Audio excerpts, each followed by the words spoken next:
Morning, Mike. I can confirm, first of all, that breaking news. It is snowing here in central London. As you say, I'm outside the Farmers Club right by Westminster.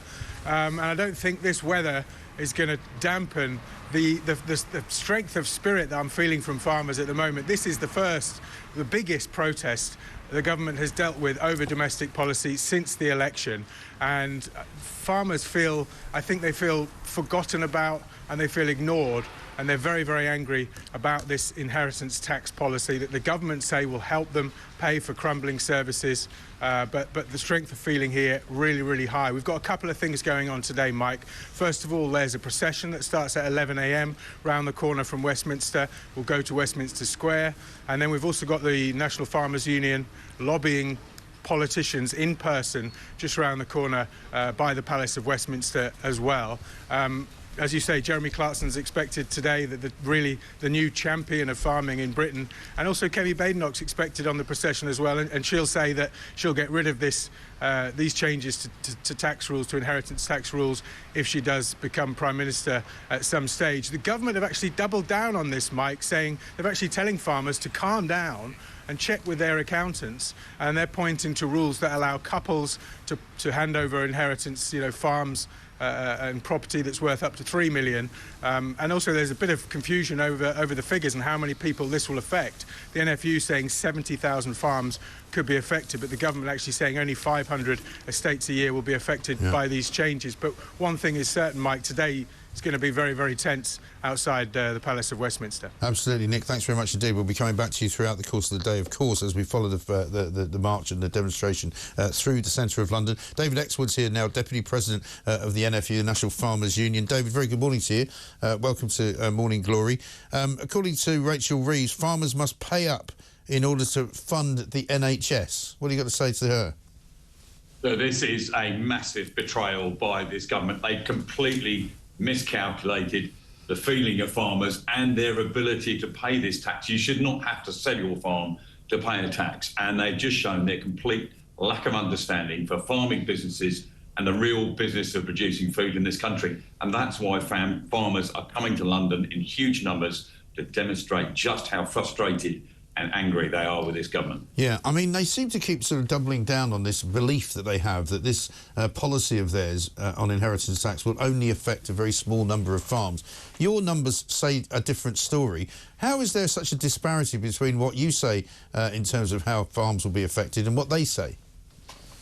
The Treasury are deliberately working off a different set of figures to help their case. They're making out there are 200,000 farmers in this country. There are not. It's a much lower figure than that. And so, therefore, when you look at the percentage affected, it's a very, very different answer. Look at the numbers coming. If they really thought there was only 500 going to be affected by this a year, would you be seeing so many farmers come into London? And it affects everyone. Tenants, old people. I'm a tenant farmer.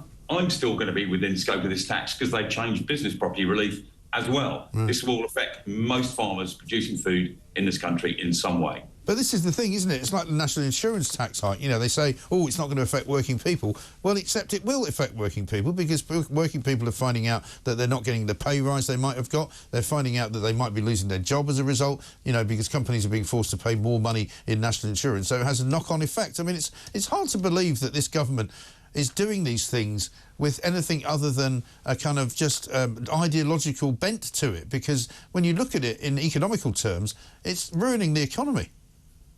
But what we're seeing is from right across business, a real reaction to this budget. They've got it wrong. They don't understand business, or they're certainly not bringing business with us. And this all has a cost. It all has to be paid somewhere. And they're misunderstanding, definitely, the business of farming. And that's why you're seeing such a wide reaction. They need to stop, think again, go back and work out how to do this properly. But of course, they don't want to admit they're wrong. And that's what we're seeing today. I'm very disappointed the government are doubling down. But farmers will not go away. They're not going to let this drop. For many, this is the final straw, so they'll feel like they've got nothing to lose. And if you've got a message for Keir Starmer, who isn't even bothering to be in London for this, to actually answer what the farmers might wish to ask him, if you could talk to him right now over in Brazil, what would you say?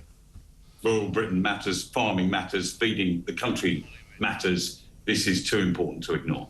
OK. Thanks very much indeed. David Exwood there, Deputy President of the National Farmers Union and a farmer himself. Let's talk now to Colin Rayner, who's also a farmer. He's at the Farmers Club in central London. He's in from Berkshire this morning. Colin, very good morning to you. Good morning. We just heard from David Exwood there that the government are deliberately using the wrong figures to make out that this inheritance tax manoeuvre will affect fewer farms than we should worry about. That's obviously not the case, is it? No, basically the government, you know, Keir Starmer came and told the farmers at the NFU conference that we would not have any tax rises. Right. And he sat in the hall in front of 3,000 NFU members and lied for an hour. And he's betrayed us. He's lied to the British public. And I don't own my farm. I'm only the caretaker for the next generation. Yeah. My parents did without in the 70s to keep our farm so we didn't lose it. My great-uncle died on the battlefields of Flanders to keep our farm. Our farm was bombed and strafed by the Germans during the Second World War, and we didn't lose our farm. And we're not going to sit down idly to lose our farms. And if Keir Starmer sold every farm in the UK, there will still not be enough money for the National Health Service. And the farmers can't pay for all their mistakes. And it's about time the people of this country woke up. You need farmers. We produce cheap, healthy, good food. And throughout the world, the farmers have been taxed by the political classes, and we've had enough. And we're going to go out and tell the government our feelings today, because we are angry. Yeah. My children are angry, my cousins are angry, my uncles are angry. Do you fear that there's some kind of other agenda going on here, that they don't care about farmers? Partly ideologically, they don't care about them. They view them all from their Islington townhouses as being sort of, you know, rather wealthy, you know, kind of toffee-nosed conservative voters that they don't like. Do you fear that they might be damaging the farming industry as a result of those beliefs? And also, do you think they want to just get rid of farming and start importing all the food that we eat and growing solar farms instead? Well, my view, this is class warfare, nothing more, nothing less. Yeah. And they, for some reason, have a hatred of the farmers and the British people. I don't understand that. And we can get food from South America, where it is at the moment, but that means destroying the rainforest. Yeah. Is that a good idea?